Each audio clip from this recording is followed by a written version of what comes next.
سلام، من دکتر نوید خپلواک هستم. بحث امروز ما در مورد ساختمان شش یا ریه است. شش یا ریه ارگان مرکزی در سیستم تنفسی انسان را تشکیل میده. ما دو شش داریم، تو لنز یا دو شش راست و شش چپ. از نقطه نظر آناتومی شش راست ما رایت لنز نسبت به شش چپ بزرگتر است. شش راست بزرگتر از شش چپ ما است. چرا؟ چون در شش چپ ساحه کاردیاک ناچ یا جای برای نگهداری قلب موجود است. به همین لحاظ ساحه آناتومیک شش چپ نسبتاً کمتر یا کوچکتر نسبت به شش راست است. شش راست اول به مطالعه میگیریم. قبل از اینکه بریم به شش ها، ساختمان را که میبینین، این ساختمان به نام تایروید کارتیلیج یاد میشه که بالاتر از تایروید کارتیلیج حلقوم یا بلعوم یا لیرینکس موقعیت داره و پایینترش هم ترکیا یا قصبة الریه.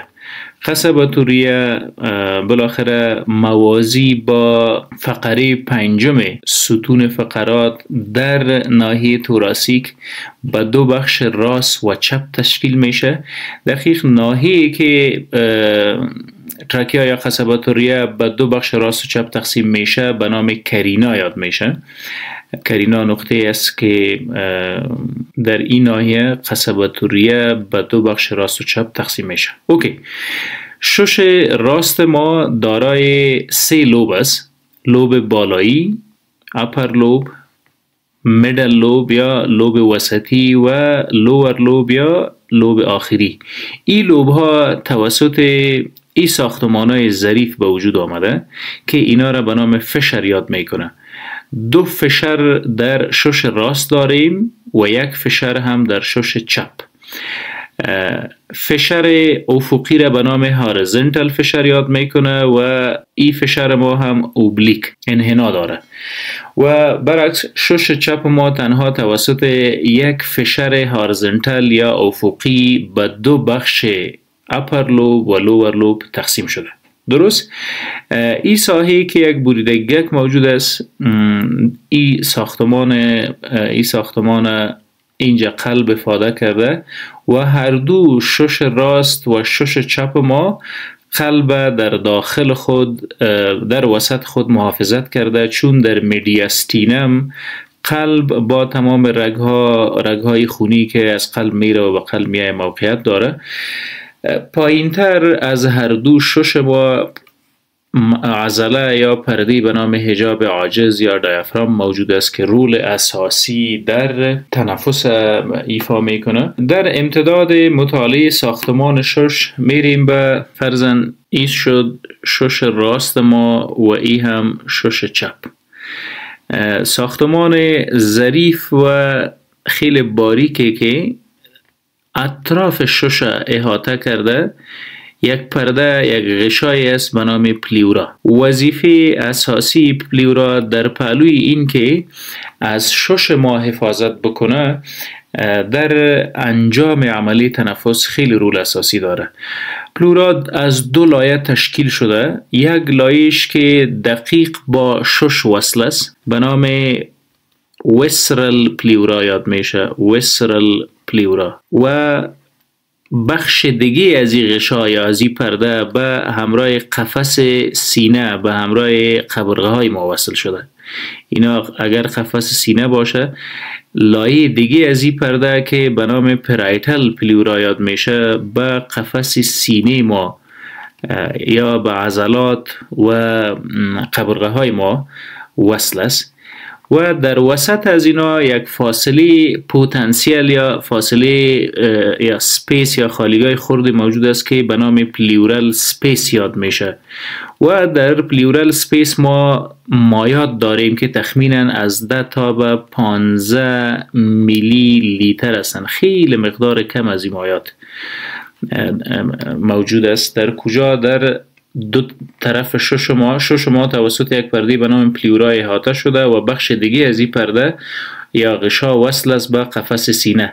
فاصله که در بینشان موجود است یک فاصله پتانسیل است که مملو از پلیورال فلوید یا مواد پلیوروی است که وظیفه اساسیش هم حالا برتان واضح می سازم. زمانی که شش در هنگام تنفس باز و بسته میشه، این پرده نمگذاره در پهلوی این که حفاظت میکنه از شش، نمگذاره که در هنگام اکسپایریشن یا در هنگام بیرون کشیدن هوا شش سقوط کنه، چون یک ساختمان اسفنجی داره. در هنگام بسته شدن و باز شدن این پرده کمک میکنه پرده پلیورا شش که به صورت درستی باز و بسته شوه، هوا را از محیط به خوبی به شش انتقال بده و از شش هم هوا به خوبی به محیط بیرونی ما انتقال پیدا بکنه. یک چیزی که خیلی مهم در شش موجود است به نام برونکو پالمونری سگمنت. برونکوپالمونری سگمنت. اوکی، برونکوپالمونری سگمنت ها معمولا اهمیت جراحی داره. برونکوپالمونری سگمنتس هر شش ما، یعنی شش راست و شش چپ، هر دو به 10 سگمنت یا 10 واحد کوچک تقسیم شده و هر واحد به خود یک پایپ جداگانه هوا داره، یک رگ مستقل خون داره که برش هوای خون پاک و اکسیژن داره برسانه تا مواد غذایی خودش از اونجا تهیه کنه، و یک رگ خون مستقل دیگه که از اینجا هم دی اکسیژنیتد بلاد یا خون ناپاک که انتقال بده. در هر کدام شش راست و چپ 10 سگمنت یا 10 واحد کوچک موجود است. این واحد ها گفتیم که اگر اهمیتش بررسی کنیم، اهمیت جراحی داره.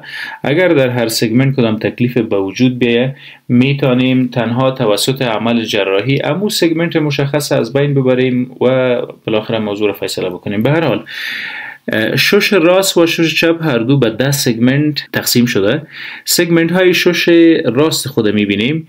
این سگمنت به نام اپیکل سگمنت یاد میکنه. اپیکل یا اپیکل چون اپکس شش در اونجاست. اپیکل سگمنت پایین تر از او به طرف عقب به نام پوستیریر سگمنت یاد میشه. پوستیریر سگمنت یا سگمنت عقبی، و این بخش هم به طرف روبرو یا انتیریر سگمنت. در لوب وسطی 2 سگمنت داریم، لترال و میدیال، و در لوب پایینی شش راست ما 4 سگمنت داریم، سوپیریو میدیال، سوپیریو بیزل و اینجام انتیریو بیزل و لترو بیزل. خلاصه اگر حساب بکنیم 10 سگمنت در هر دو شش راست و چپ موجود است. یک سگمنت اگر در اینجا زوم کنیم و بررسی بکنیم، فرضاً این یک سگمنت از شش است.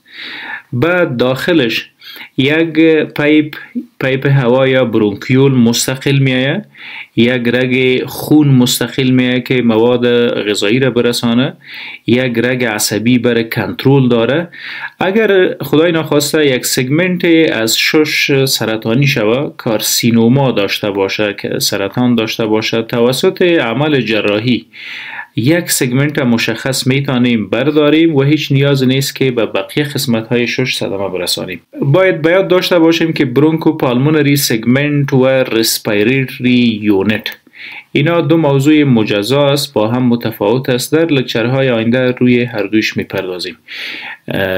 در ساختمان شش یک چیز دیگه که یادم رفته بود باید براتون واضح بسازم. در پهلوی لوب ها سرفس هم موجود است. ایره به نام دیافراگماتیک سرفس میگه. دیافراگماتیک سرفس یا امو رخ شش که به طرف دیافرام یا حجاب عاجز است، دیافراگماتیک سرفس. ای سرفس یا رخ شش به طرف قبرغه هاست، کاستل سرفس. میدیال سرفس ای سرفس است که به نام میدیاستینیال سرفس هم یاد میشه، چون میدیاستینیوم در اینجا موقعیت داره. میدیاستینیال سرفس، میدیاستینیال سرفس. میدیاستین هم یک ساختمان خیلی مهم در قفس سینه است که قلب جا داده و از این ناحیه خیلی مهم است. در آینده ها حتما مطالعه میکنیم. کاستل سرفیس، دیافراگماتیک سرفیس، ای شام شد میدیاستینال سرفیس. این ناحیه شش چپ لینگولار سرفیس میگه، چون لینگولا در اینجا موقعیت داره، و این نواحی شش که به نام اپکس یا سر شش یاد میشه، این سرفیسش هم به نام اپیکال سرفیس یاد میکنه. به هر حال این بود معلومات کوچک در مورد اناتومی شش. در مورد هیستولوژی و فیزیولوژی هم براتون لکچر جداگانه خواهم ساخت. ممنون.